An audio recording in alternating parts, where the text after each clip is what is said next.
Welcome to the No Picks After Dark podcast. I'm your host, Aaron Dante, and today we have a very, very special guest. But before we get to the guest, we want to give a shout out to Maggies Farm. We are live at Maggies Farm. The noise in the background is air conditioning, so don't worry about it, folks. Air conditioning cicadas. So I guess we got to keep cool where we're at right now.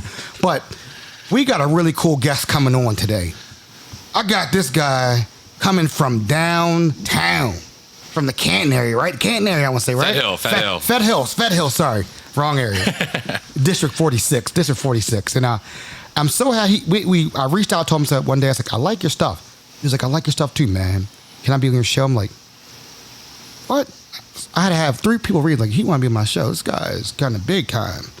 And then somebody said, you're kind of big time too. So I appreciate that you came on the show. Come on the show. So without further ado, Mr. EatmoreBaltimore. Mr. Chris, how are you doing? I'm good. Thank you so much for having me. Hey, thank you so much for coming to Northeast Baltimore at Maggies Farm. Really appreciate you coming up here. Oh, absolutely. It's not that far. I'm willing to travel anywhere for a good meal and good conversation. Oh, man. You know we're in for a good meal. We got the chef here, Abdul. He's cooking up something great for us. We have a man, Garry, behind the cameras right now. So it's going to be a good show, folks. I can't wait for you guys to listen. So, Chris, how did you tell a little bit? Let's start. What about you? Are you from Baltimore originally? Give us a little background about you. Yeah, I'm from Baltimore, born and raised. Like we said, living down in Fed Hill now. I'm a passionate advocate for Baltimore. I love it to death. I'm a lawyer by day, social media guy by night. Do a little marketing and consulting. I'm in a relationship with. I've been in a relationship for 14 years with my partner. We bought a house downtown in Federal Hill. We've been living there for about 5 years. I just love Baltimore. I love it, man. I love it. So tell me, what is your favorite childhood memory growing up? My favorite childhood memory growing up? That's a tough one. Because I think that, there's a lot of that. I was ready to talk about food, not. Yeah, I got to throw a curveball. So for downtown, one of my favorite memories growing up is visiting the power plant. Live, right now it's Phillips Seafood. It was Barnes and Noble, I believe, but it used to be, and people don't really remember it that much. There used to be an amusement park in there, and we used to come down. I think it was like a Warner Brothers theme, because I remember there'd be like a Bugs Bunny and different like cartoon characters. So we used to come down here with my family and hang out down at the power plant. Nice. So, we're gonna talk a little bit about food, because you're a food guy. You are one of the food people in Baltimore. Okay. I remember looking at your page like, where do I go for dinner tonight? And I'm like, doing my job then. Hey, you are doing your job. So what got you into food? Like, what made you want to start taking pictures in Baltimore? Give us a quick background about just how this all came about. So I was doing, when I was going out to eat, I was doing it anyway. So I'd start posting pictures on my regular Instagram account, and on Facebook. And I think people probably got tired of seeing all the food I was eating. And I had a friend who I roomed with up in New York. I lived in New York for a few years. I went to law school up there right before I came back down here. And she said, instead of posting on your personal, why don't you create a food Instagram account? And she had started one. Her name's, I'll give her a shout out, Nashville Food Fan. She's a great account down in Nashville. If you ever travel down there, check it out. All delicious food, amazing account. So she gave me, we were talking, and she's like, you should really start this in Baltimore. And, she had built a foundation for her account, so she knew what she was doing. So she just started giving me lessons about what I should do and how I should be doing it, and just started it that way. Wow. I love it, folks. I love it. So did you ever work in the food industry at all? Did you ever wait as a table? Was there anything like a passion growing up? Like, there's food. Like, me, I'm a little thick. Okay. I like eating my food. Okay. Me too. I like, I know fried food's bad for me, but bro, I can't miss a catfish or fried fish or some lake trout from Baltimore. What about you? Is there a guilty vice for you that you can't miss out on? A lot. I think for me, it's, to go back to your original question, is my family, what's my food background? I have a little bit. My chef is my chef is an uncle. My uncle's a chef from Chef's Expression. So he's been around for, as long as I've been, literally almost as long as I've been alive. So, growing up, we would do a few odd jobs for him in the catering business. And probably about 12 or 13 years ago, my parents got involved in the restaurant industry. They have a restaurant out in Moncton called the Manor Tavern. So I started helping them a little bit with marketing. But working in the industry itself, when I first moved back to Baltimore, I was living in New York, so I took the New York bar, I took the New Jersey bar, and did all of that stuff. But there was a little lag of time that I had to study for the Maryland bar because it doesn't transfer from New York or New Jersey. So all that studying, Jeez, went out the window. Oh, no. So I was doing that. I bartended downtown for a little bit. I had no idea what I was doing, like zero clue. People would come up and ask me for drinks, and I would just give them a vodka cranberry. If they complained, I'd make it extra strong. So if they're like, "This isn't what I ordered," but I'm like, "There's a lot of vodka in there." Hey, it is what it is. I love it. It I love worked. it. I love it, man. I love learning about people's background. That's the main thing about Baltimore, and I love talking about my podcast. Yeah. Get to know people. We see this. We always see these pictures and whatnot, but who are the people behind the scenes? Do they have personality, or are they robots, or you don't know, Right? And it looks like you're a machine. You're like photos. I will tell you, you caught my eye really big time. I want to say it was your birthday party this year. Yeah. And then you were out in Eastern Shore somewhere, and y'all had a spot you rented out for the weekend. Yeah.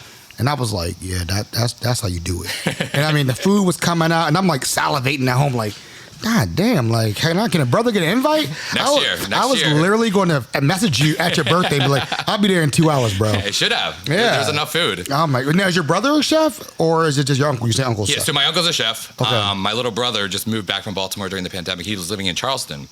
So when he was working down there, he did a little stint at Husk, where Okay. he was working in the kitchen, and then he worked at the Restoration Hotel, helping to manage some of their cocktail programs. So he came back up to Baltimore during the pandemic because everything was shut down.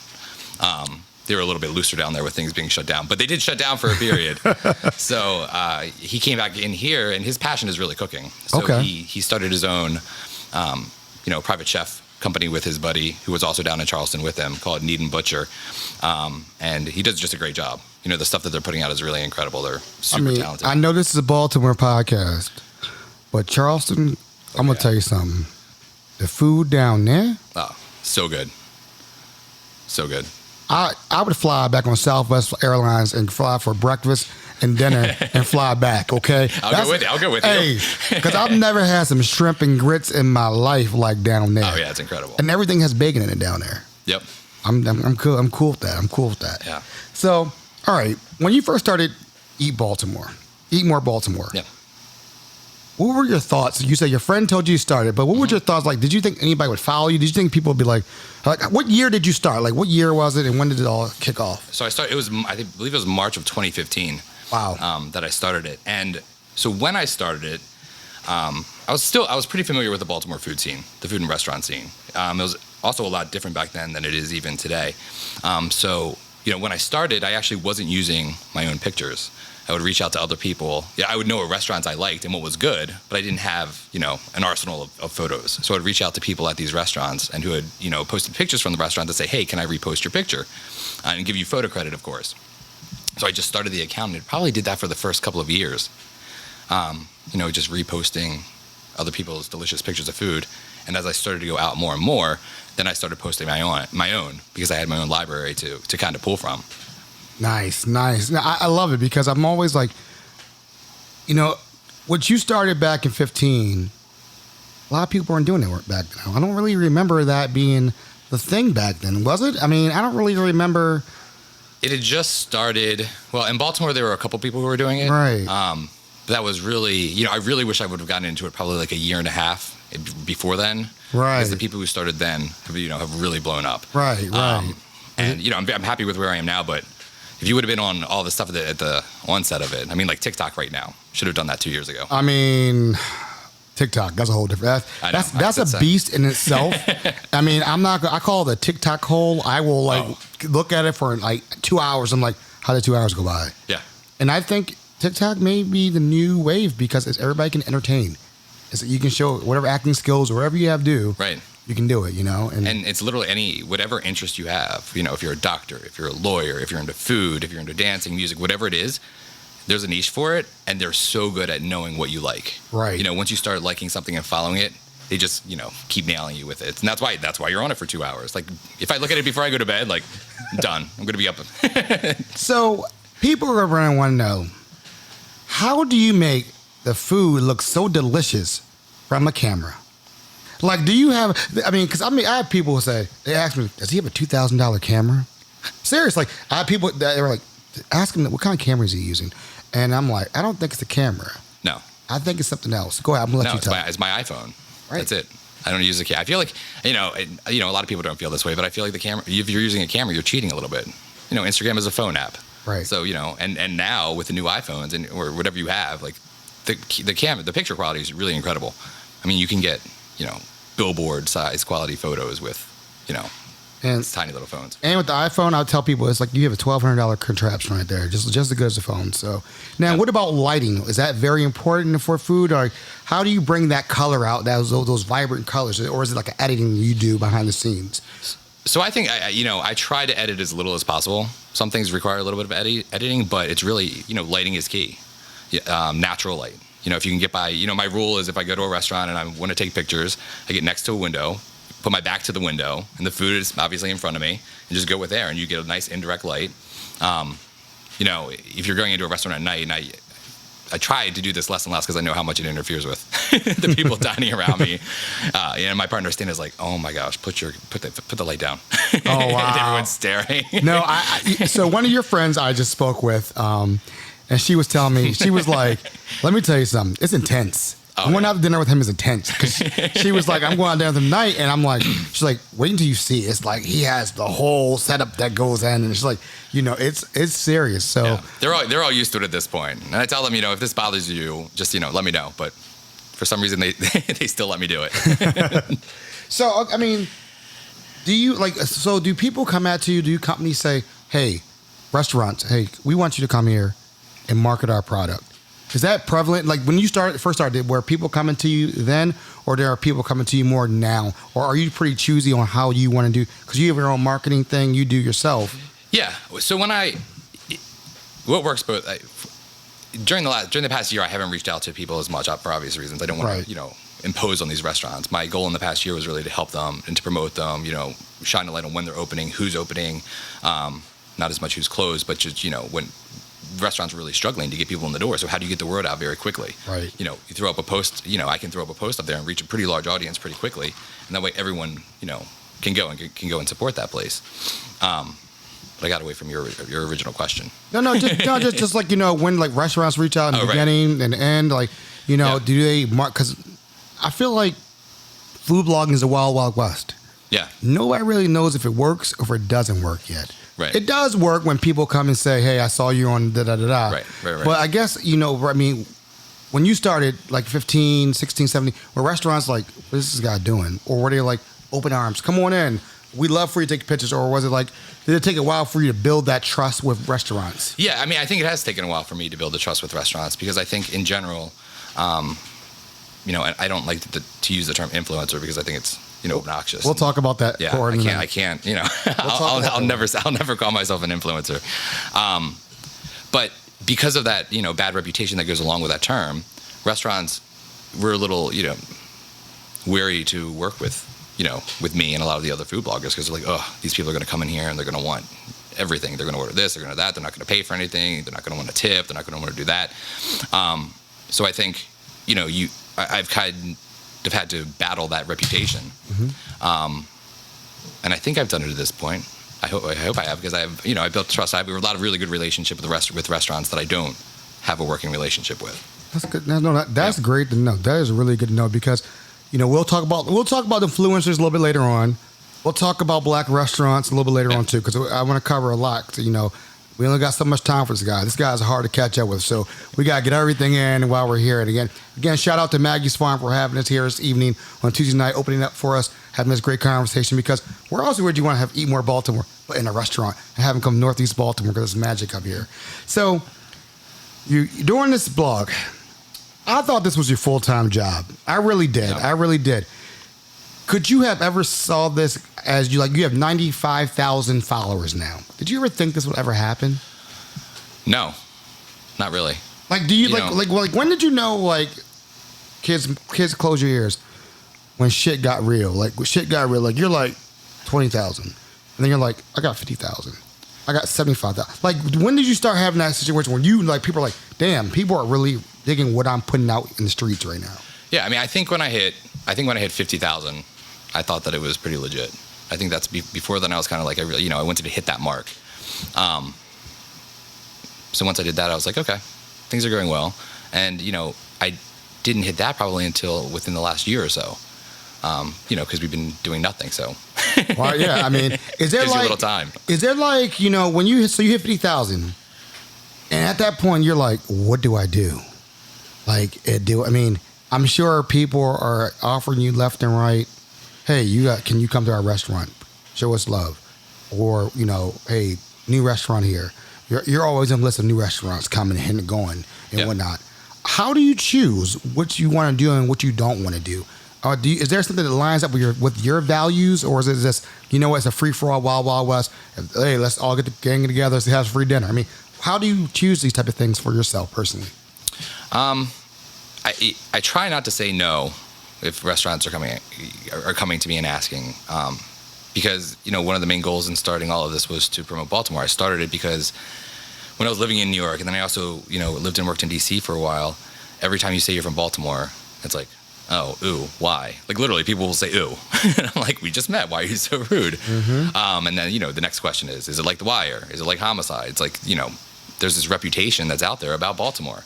And I kind of got tired of that because I'm from there. I love it. My family's there. It has, amazing qualities. So one of the, I guess one of the things that I've tried to do is to constantly and positively highlight Baltimore and what's here. And people are working hard. And people, when you're starting a new business, when you're starting a new restaurant, people are putting their hearts and souls into that. So, why am I going to say no to helping someone who's doing that? I'm here to help people. I want to help people. So it doesn't really help them if I'm being picky and choosy about what I'm doing. I love that because you hit it on the head. I always tell people this podcast wasn't for Baltimore in the beginning, and now it has evolved for Baltimore and beyond. And I did a couple series with Visit Baltimore. Mm-hmm. People were hitting me left and right like, I didn't know Baltimore had this. Yeah, I get that a lot. I didn't know Baltimore had this. And even people living in Baltimore. Right. I get messages from people living here that said, I've been living here for my whole life. I didn't know that restaurant was there. I didn't know that this was here. And that's what it's all about, man. Yeah. Like, I mean, as soon as I put the show up, 5 people reached out and went to this one restaurant this one weekend. And I'm like, that's what it's about. That's what's all about, helping people out during the pandemic. Yeah. It's just helping Baltimoreans out. And I want the money circulate back into Baltimore. Yeah. When I first moved back to Baltimore in 2005, we would go to DC all the time. Mm-hmm. Right. Because you're like, I can get a good brunch. I can get a good dinner. They have top-notch restaurants there. Mm-hmm. They have one of my favorite spots, STK there. There's little things like that, because I like going. But then a lot of my DC friends started to come to Baltimore. Yeah. And they're like, you guys have some good food here. You guys don't talk about it. And true story, Coco's down the street. Shout out to Coco's. I lived 5 minutes from Coco's and never knew it was here. Really? Never knew Coco's was there. Best crab cake in Baltimore. I'm answering at a time. Hey, you don't have to, I already know what it is. But here's the crazy part. I'm going to tell you how I found out about Coco's. I'm at a restaurant in Harbor East. And are they even there on Ocean Air? Are they still there? Yeah, I think and so. Yeah. I used to go there for the happy hour because I was like, I don't want to spend big money to go to happy hour. And they had crab cakes and all other food there. And I'm eating food, and this guy comes up to me and is like, how's a crab cake here? I was like, yeah, it's all right, man. Right. I'm used to old school Fairleys, Lexington Market. Yeah. And the guy's like, no, you need to go to Coco's. I'm like, Coco's? Where's Coco's? He was like, up Hartford Road. Now, mind you, I didn't live on Hartford Road. I lived on the other side of Prairie Parkway, Hillen. Mm-hmm. So I'm literally 5 minutes away, but I never crossed over to Hartford Road. I never did come over here. And the guy's like, and I'm like, so I'm Googling map, where I live. I'm like, this is 5 minutes. That close, right? So, it's not a steaming house. So it's not steaming because it's like this yellow thing outside. You're like, what is this? But, I get the crab cake. Next day, I go the next day. It's like, come on Thursday nights because it's half off crab. I'm like, these are little hidden gems of Baltimore that we want to show Baltimore. And that's why I promote Northeast Baltimore so much. Like, we're at Maggies Farm. We're about to eat some amazing food here tonight. We got Taste This that's down the street. Yeah. Silver Queens. I love Taste This. Yep, Silver Queens down the street. There's so many more. I don't want to get everybody mad because they're mad if I don't name all of them. Miranda, she has a restaurant that's a vegetarian. I can't think of the name of it right now, but I gave you a shot, Miranda. You know what I'm talking about. And then we have Bramble up here. I don't know if you know Bramble Bakery. No, I haven't been there. Bramble Bakery. I don't like admitting that. You know, they see. We'll talk offline. But Bramble Bakery, they sell out every Saturday at 33rd Street Farmers Market. Okay. In 2 hours. It opens at 7, 9 o'clock is going on. I'm going to add that to the top of the list. Hey, man. And they come to the farmers market up here in Laurelville every Tuesday, 4 to 7. And you can get anything you want. No rush. So that's the beauty. They're in the neighborhood now. So, again, we're getting it's a good little secret to know. Can't tell everybody. Now they're going to know. I'm going to have to go there this Saturday and get everything.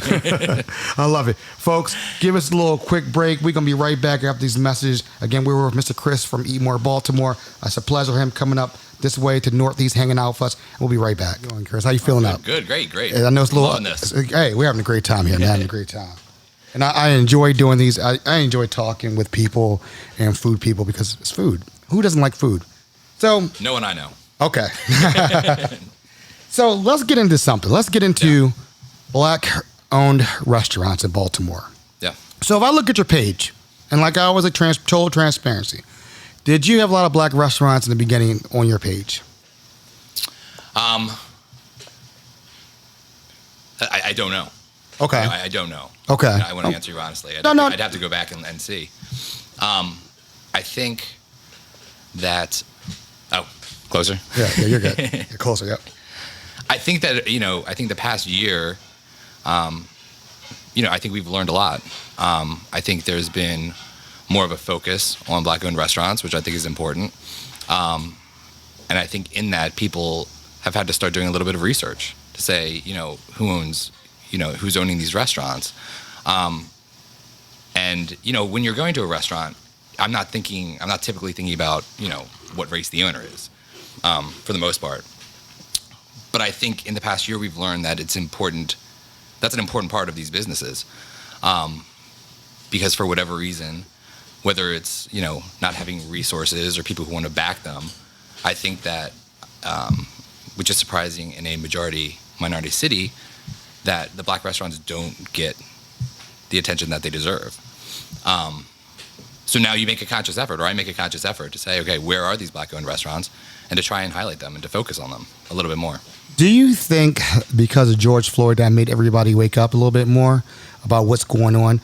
Because the narrative I don't like, and I always tell people this every time I talk to them, Black restaurants are amazing. They're great. They serve just as good food as any other white restaurant out here. And don't say, they were amazing, I'll try it again, and never show up again. Consistency, things of that nature. Two of my sponsors are Black restaurants. Mm-hmm. And I wanted that because I want the representation matters. And do you think it was a phase because it was right in our faces at that point? Or do you think it has faded out as far as people interested in Black restaurants? Because I see when I go to eat Fishnet, a lot of people were celebrating pre-Juneteenth party last week. Right. And they're doing another one coming up. But what do you see in the food industry as far as with bloggers and things of that nature? I don't think it's faded. Okay. I think it's still at the forefront of people's minds. And I think it should stay there. But I think it's changed the way that people think about restaurants, and I think it's changed the way that people promote them. Now you realize that it's necessary, that these restaurants need help more than maybe white-owned restaurants in the city. So it's a minor inconvenience to do that additional research, and by inconvenience, it's not an inconvenience at all. It's literally like looking at a list of Black-owned restaurants in the city, right? Take that extra step and do it, because the impact, can be a lot more. It's a tiny thing you can do to make a big difference. I love it. I have one of my contributors. Her name is Amber Wendland. She did an amazing thing where she has all the maps of all the Black restaurants in Baltimore City. And you go on her site and you just everything, and it maps out how far from your house to get there. And I always tell people, I don't want people looking at it as this Black restaurant versus this Black restaurant. I don't want that narrative out there. I want the narrative of, guess what? We're all here together. Mm-hmm. You know what? There may be a Black Swan down the street. There may be a Remix down the street. There may be a Eat Fishnet there. Water for Chocolate, right? Water for Chocolate. Right. They're all equally good. What's the one at the crab egg roll? What's the one at the crab egg roll guy? Oh, Poppy's. Poppy's. Yeah. They're all good. Try them out. Yeah. There's no difference between any of them. They just don't have, again, they can't get the loans like we all can get loans. You know, that's what I think people understand that. Right. And I mean, I'm just thinking about the restaurants that you just named off. What neighborhoods are all those restaurants in? Right. You know, it's funny you say that.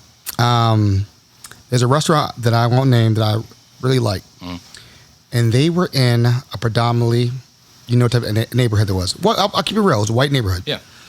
They didn't last, and it's unfortunate because it's a really good restaurant, and they left there and went to somewhere else, and they thrived in the Mount Vernon area. Okay, Mount Vernon. So they thrived and did some great things, and I wish that black restaurants got the same shake in those areas, you know, thriving areas. You know, I'm hoping that, you know, we have one up in my area, Taste This. Mm-hmm. Yeah. We have another one called Natasha's Brittle that's down the street, also really good. Yeah. Cloudy Donuts is actually right around the corner. Yeah. So again, you know, the support, the people coming out. How can we do as a food bloggers and as me as a podcaster? I mean, what do you think we can do to really put it in your face and like, listen, try a black restaurant once a month. Like, it doesn't hurt. I'm not telling you how to use your money, but give those places opportunities, not just going to the same old where we're all comfortable, but get uncomfortable a little bit now. Right. I think, you know, that's a point, you know, I've been thinking about this a lot since we started talking. And, you know, there's an inherent racism in the city, which has led to a cultural divide, I think, and that's been split up into various neighborhoods. That you have white neighborhoods and you have black neighborhoods. Right. So, you know, people go where they're comfortable and they eat food that they're comfortable and familiar with. And I think that, you know, has a lot to do with it. You know, there's crossover between the neighborhoods, obviously. Right. But not as much as there could be, especially in the reverse, you know. Well, I'll give you an example. So another restaurant, I have so many, but there was another restaurant that was in Canton that was really nice, great restaurant in Canton. And it was in a corner bar restaurant. Mm-hmm. And the community loved it when it first opened up. The owners went around, black owned, came in, shook hands, kissed babies. Right. Neighborhood loved them. They were being successful. But they weren't making the money that they could, okay? Mm-hmm. Fast money is easy money. We know how that works. You start playing music in there, you start dancing, and you're like, you know what? They started bringing people from outside the neighborhood. Right. As you know, Baltimore. That's a little no-no. That's a no-no. Hey, you know Baltimore, I know Baltimore. Yeah. And what happened was the people who were their base stopped coming. And they lost the business. But they stayed there for another 6-7 months, or I don't know how for long, but they're not there no more. Right. And I always say, you know, the neighborhood didn't like it. Because neighborhood, you know, Monday through Thursday, Joe or Mike or whoever came in and get their one beer, right, a shot, and the wings, and that was it. And they came on the weekend, they felt uncomfortable on the weekends. Well, it's requiring assimilation, right? I mean, they're uncomfortable with the people who are coming into these restaurants. They want them to be more like them, maybe, you know. I don't know. I mean, I'm gonna leave it hanging for the people, listeners out there. I don't know. Yeah. I want them to answer that question. Yeah. I don't know. No, and it was in front of my face, and I'm like, okay. And they had great food, great service, and everything, but people, the regulars stopped coming. So, I mean, what can you do, or as a food blogger, you think that we can promote it a little bit more? Maybe, like, I know you were at Black Swan recently. Shout out to Black Swan and all that stuff. You know, I don't want a restaurant saying it's there, it's flashy, it's cool for the moment. Yeah. We went for the duration. I mean, have black restaurants reached out to you and say, hey, would you like to come by, check us out? Has that reached, or have you reached out, or what's going on with that? Yeah, I mean, I'm trying to think. I think when I learned that Black Swan was opening, I reached out to Black Swan. I worked with the guys that Taste This. Okay. They're great. Yep. I forget who reached out to who. But I'm always open to it, you know. Reach out if someone's interested in having me come in, or just to do photo shoots for them. Like I've recently started to just offer up services where I come out, sit down for 2 hours, an hour, just get photos for them to help the restaurant out and to put on my page, because I need content, and a lot of these restaurants need content as well. And you know, that's just another way that we can help restaurants in this trying time. So yeah, if anyone wants to reach out. Folks, I'm looking at the camera right now. You heard what he said, right? Reach out. If you're listening, reach out. You know, I always say you can put a bowl of water in front of the dog. If you don't drink it, that's not my issue. Yeah. You know, and this guy has almost 100,000 followers. Out of 100,000, maybe 100 going to come to your spot. That's all you need. That's all you need, you know, in Baltimore. So I'm telling people, you know, that's why we're here. We're talking. We're having a real conversation, talking about how we started, how we're talking about, you know, what they can do for restaurants. And I really appreciate you saying that. I mean, maybe we do this again and do another black restaurant. Let's do that. Yeah. Let's do a black restaurant. And you know, you pick and we can go there and enjoy ourselves. But I like that service that you're adding out there. Yeah. And I think, well, I'll go back to what you were just asking, you know, a minute ago, is that how can we, you know, as food bloggers continue to help? Right. I think a lot of it is just putting it out there again. You know, if you put something in front of people so many times, eventually they're going to go. They're going to recognize it. So I agree with that. That's one thing, and there's so much power of social media that we don't know about that you can reach, you know. Right. There's people who, like you said, you have a marketing thing. You know how to market. You know what time of day your best posts come on. Like, I don't think a lot of restaurants know that. And they're trying to figure that niche out. They're like, all right, you know, I always tell people, I had the hardest problems in the beginning. Hey, you want to be on my show? Or you like the radio? No, I'm not like the radio. I'm better. Right. I'm on demand. You can listen to me anytime. Right. I don't need to listen. I mean, I'm not your favorite DJ, but guess what?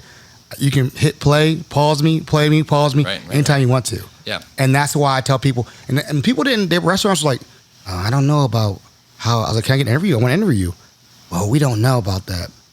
I'm like, it's a 45-minute advertisement for you. Right. A 45 advertisement. And you're getting, I can tell you right now, how many downloads you get in the first day. That's ears have never heard of your place.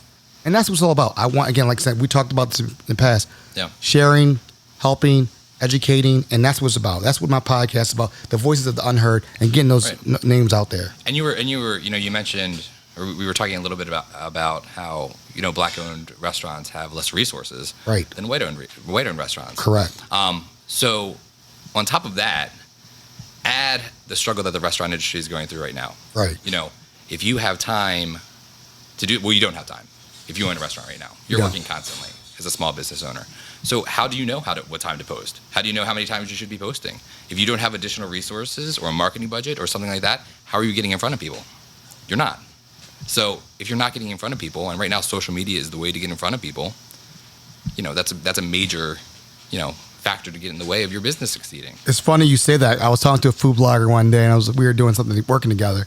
And she said, I said, my best time posting is 9, 12, and 3.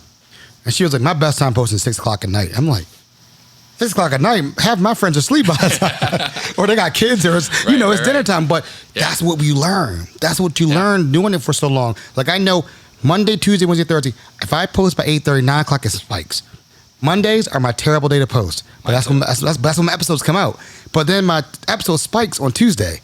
Because everybody listens on Tuesday. Right. Yeah. So it's kind of funny when you're like, wow, you didn't get so many in the first day because they don't listen on the first day. Now I'm like, do I switch it to Tuesday? Nah, people are trained. Monday it comes out. I know it's a 30-minute bicycle ride. You know, that's why I trained, like, all right, train audience. Bicycle rides, 30, 45 minutes. I know it's going to be, if I want to run 2 or 3 miles, that's how long his conversation is going to be. Yeah. Now, food blogging. You know, food blogging, let's talk about that. So, it's your show. It's not my show. I always talk about it's your show. It's your show.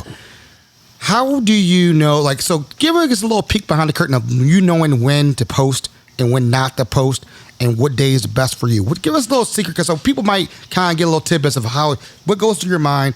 You go to a restaurant, you have amazing food, you're like, I'm ready to post, but you're like, yo, it's too late to post. Or what do you do? Do you like have a stash of photos and then you're like, I'm going to drop this today, I'm going to drop this tomorrow. How do you do it? Yeah, I mean, I have a pretty big stash at this point of photos. I probably wouldn't have to go out to eat for a very long time. I could keep posting. I mean, but my Monday night is never really a good night to post, but you know, any night after 8 o'clock is good for me. Really? Sunday night especially. If I really want to push something, Sunday night after 8 o'clock, you know, people are on there liking, engaging a lot more. I never thought about that. Well, they're getting ready to go back. I mean, everyone's on their couch watching TV, scrolling through their phones, you know.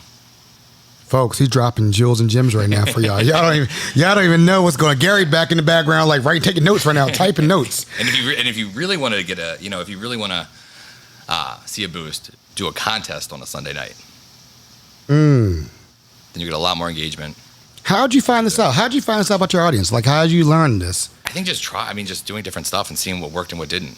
After you do it for so long, there's a pattern. So you start realizing what's working and what's not. But it's really a lot of trials. And I think once you figure out what's working for you, then your audience fits into that, into that, pattern. Nice. So now I probably have a bunch of followers who are just on their phones on Sunday at 8 p.m. Yeah, that's crazy. That to me, like today, like my Tuesdays are like my Super Bowl. Yeah. I don't know why. I don't ask the question. I just go with the flow. I know Tuesday I'm coming out with the money picture of the interviews, and that's what I've learned for marketing. Like you kind of say, I didn't in the beginning. I never put my picture, and I went to a marketing person. She was like, "Your website's terrible. Everything's garbage." And I'm like, garbage? Like, come on. Like, I'm a grown ass man. I'm 40 years old. How is this garbage? And she was like, don't take it personal. People want to know who you are. And I'm glad you said something. You said something that was interesting. You said, I didn't put myself out there. It was all about, now you recently have started putting yourself more out there. And what has been a response? Are people responding to seeing you, the person, the product, so they can be like, because for a while, I thought you didn't even live here. I was like, this dude may not even live here. I'm not even a real person. Is this guy real? I don't know. Because I remember looking at your page, I'm like, damn, like, is this dude even living here? Like, who is this guy? So it's hard to tell still. I still don't have it all down. Okay. I think what has changed though, is social media in general. People want to create a community or be a part of a community. So when you show yourself, when you get involved, when we're talking, this right now, we were talking earlier, I've never done a podcast before. People, when people are listening, they're going to have no idea about any of the stuff in my background because it's not anything that I ever put out there. Are you feeling a little bit vulnerable right now? A little bit. Okay. All right. But, I think it's getting, I think it's switching towards people want to know you. People want to know who's behind it. People want to engage with you. They don't just want the pictures of food. And I'm still really bad at only posting pictures of food. So it's always funny because, like, listen, she told me, she was like, they want you. You are the product of the podcast. And I get that because your product's food. Right. And I'm like the voice of the product. And now I'm more so like, this is me. This is who I am. And you're starting to see more pictures. People are like, go get headshots. I'm like, headshots? Dude, I don't do this. This is not my headshot. What is that? And they made me really uncomfortable because I've done that a couple times in the past year. And I'm like, what do I do? Like, they're like, fake laugh. Do this. Look this way. Look that way. I'm like, here, can I post pizza? Right. So just put this up there. I have two photographers. Who has I'm like and like literally my photographer was like, shout out to two of them. It's Margarita. Shout out to you. Shout out to Molly. They both are awesome. And Margarita's like, yo, this is how much it costs. I'm like, what? For you? I said, I can get an iPhone and take a picture. And she's like, yeah, right. She's like, you know what? Nah, we ain't messing with that. She's like, I'm going to make you already beautiful, but I'm going to make you even better. And I mean, she did some things with my skin tone that I'd never seen in my life. I was like, this is what I really look like. This is what I'm happy that you're doing it. And then I had Molly do a thing for me with Guinness. And she crushed the photos, And I'm like, all right, now I'm learning the branding myself. Now I'm learning how the game works. And kind of like, with you, people are going to start saying, all right. And that's how I got to know. I was like, finally, I saw the face. And I was like, oh, that's the guy. All right, let me see if I every time I go to like fancy restaurants, I'm like, let me look around. Is he here? Has anybody ever came up to you on the street and say, you're that guy? How does that feel? Is that awkward? A little bit, but I like it. I mean, it's fun. It's interesting. I was at, I think this was like 2 summers ago. I was at a bar in Canton, and this girl ran up and took a selfie. Like, she literally ran up, put the phone in front of both of us, took a picture, and ran away. And I'm like, what just happened? And then I went over and talked to them to see what was going on. She was like, just had to get a selfie. I'm like, okay. You could have just asked. I'm not like I love it. We are totally off script. We got something coming our way, folks. Keep the camera rolling. We'll keep the camera rolling. What we got here? This is Chef Abdul right here, the owner of Maggies Farm, pulling up. What you got for us, brother?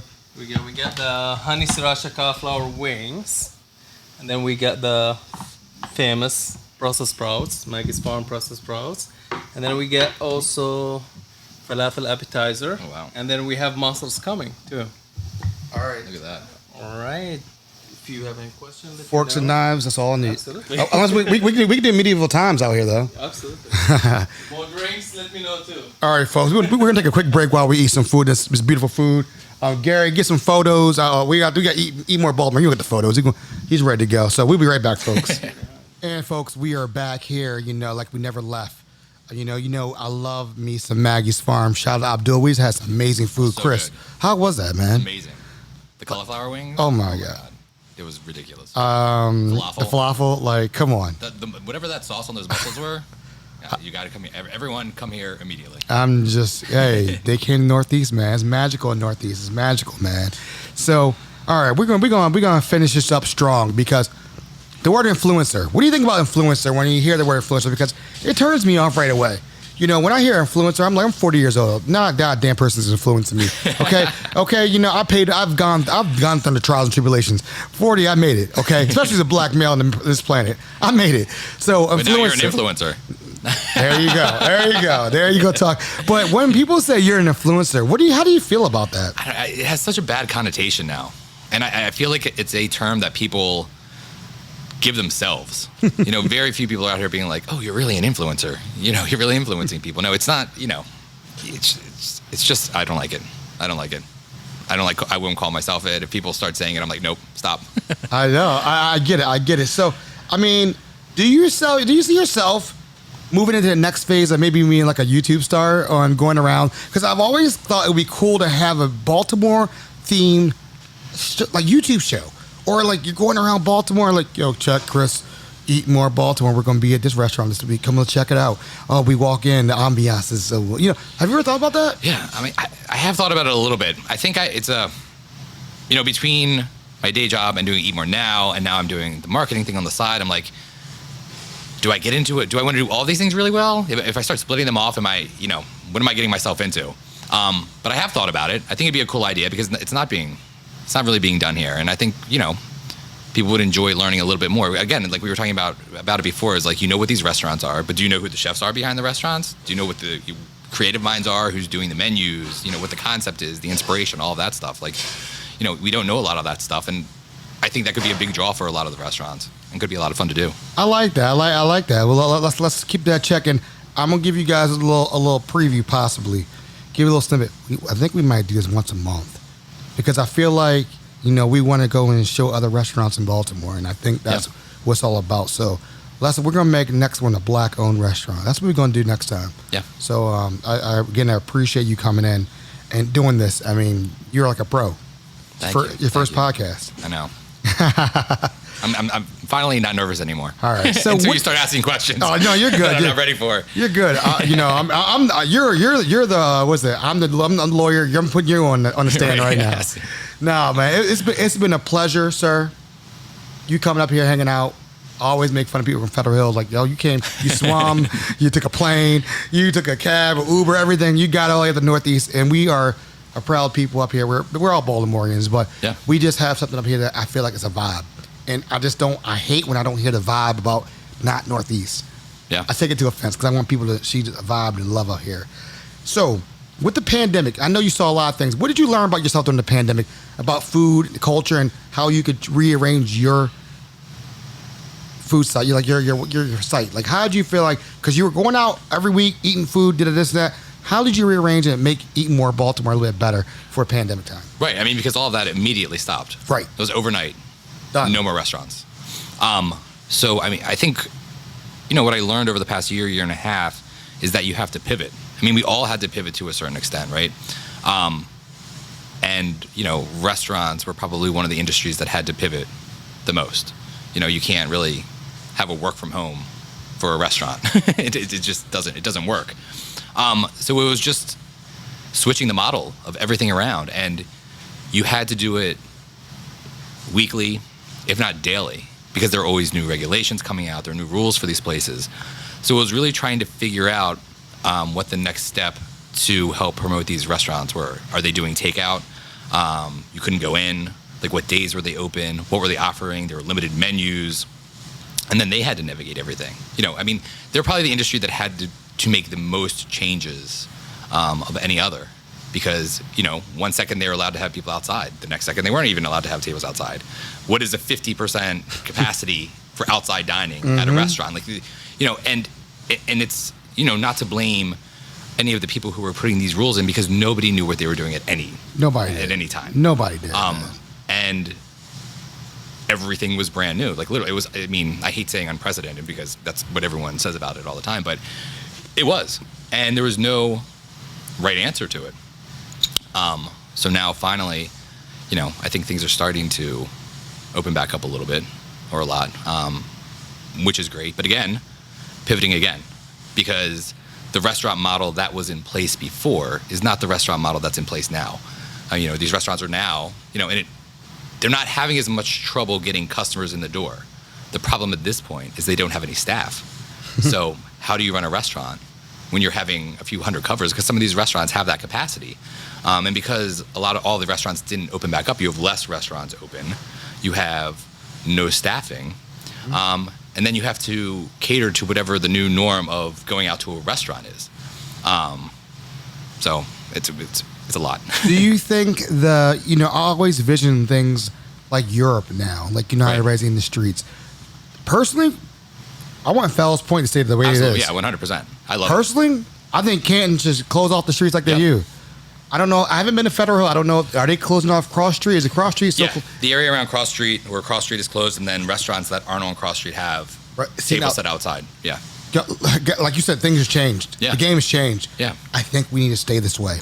I agree. And if you go to other cities around the country, if you go to the Charlestons or, in the South, anytime you're in the historic areas, and I'll just Fells Point, all of those areas in the other cities are shut down for people to enjoy and to go out, So, I think they should stay that way. I love it. Abdul's back there banging dishes. I hear that. He's banging dishes. We're really folks. in a restaurant, guys. We are real. This is live and direct, folks. Live and direct. So, rapid fire, okay? Yeah. Okay. Crab cake or crabs? Crabs. Why? I don't know. I like the event. It's a lot of fun. Actually, for a long time, I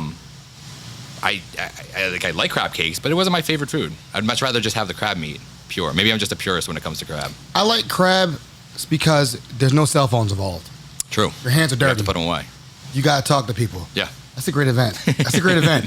All right. So, the best burger that you like, the top 3 burgers. I'm not going to put you in Top spot. 3. I know. I was thinking about this is tough. Sorry.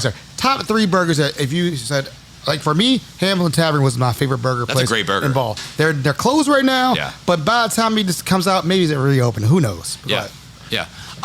So I'll plug myself for a little bit right here. I created it. There's a local food truck called Fuzzy's Burgers. Okay. And I went to them. They opened during the pandemic. And we created this. We called it the bougie burger because it was a patty of Wagyu, truffle fondue, freshly shaved truffle, and put on a Doughboy Fresh pretzel bun. oh my God. And it just melted. Man, it was amazing. Hey, what's it when they open? I'm about to be. We did it. We did a limited run. I have to talk to them about doing it again because they would only make 5 a night. I mean, expensive. It was for a burger. But still, a good burger. It was worth it. I'll drive. It was worth it. I'll drive for a burger. All right, here's a good one. Oh, go ahead. Flats or drums? Flats. Blue cheese or ranch? Blue cheese. All right, see, well, we good. Because everybody, people like ranch. I'm like, no, ranch goes with French fries and my salad. That's about a damn thing it goes with. All right. It has to be real blue cheese, though. Yeah, it does. You have to have the chunks in there. There you go. Yeah. Brunch or dinner? Ooh.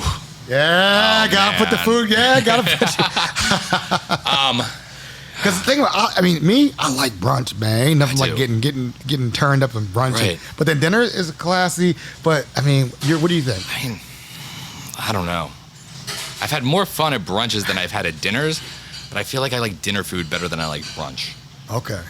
You went to a dinner place out in Frederick that was like you had a private room. I was looking at that food like, good God. I follow your site, man. I had to do my research before I looked, but that looked good. Thatcher and Rye. Yeah. It's a Brian Voltaggio. Yeah, that looked good. That looked like it was really legit. It was legit. All right. Good place to go get vegan food. STEM in our house. Okay. It's a really good spot. Okay. Seafood. What's your favorite seafood besides crabs?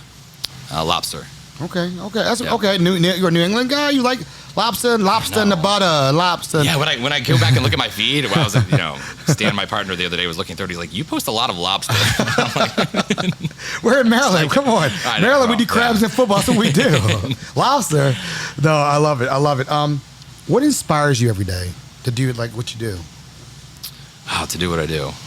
I think knowing or seeing the impact that it can make sometimes. It doesn't happen every day, but when you see a restaurant get helped by a post that you're doing or by the support you're giving them, I think that's, it's why I started it, and seeing that kind of validates why I've done all of this.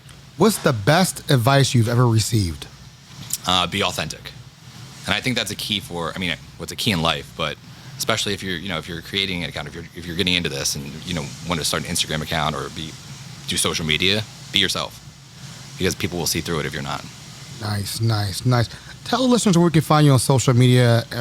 Are you TikTok? You say you didn't TikTok, but I need to see you dancing TikTok. Like, because TikTok can be cool with food, like bang, bang, bang, bang. But where can we find you on social media? Are you on Twitter? Yeah. Are you on Facebook? What are you doing? Facebook and Instagram at EatmoreBaltimore, and I think I do have a TikTok. Okay. That I started on the TikTok. I'm excited. I say like a 40-year-old. I'm still figuring that one out. Hey, well, Chris, it's been a pleasure. We've drank. He had some Zeke's coffee. Shout out to Zeke's, another sponsor. I'm gonna give him a plug. We had some amazing tea, some drinks. Shout out to Mr. Garry for being the camera guy. Abdul, shout out to you, sir, for the amazing food that you prepared for us in this evening. This is going to be a series, I think, because I think we want to show and explore and talk about different places, and we'll have different topics. And I think that's what people really want to hear about food in Baltimore, and that could be a whole different series by itself. But, folks, love, peace, and happiness. We're out.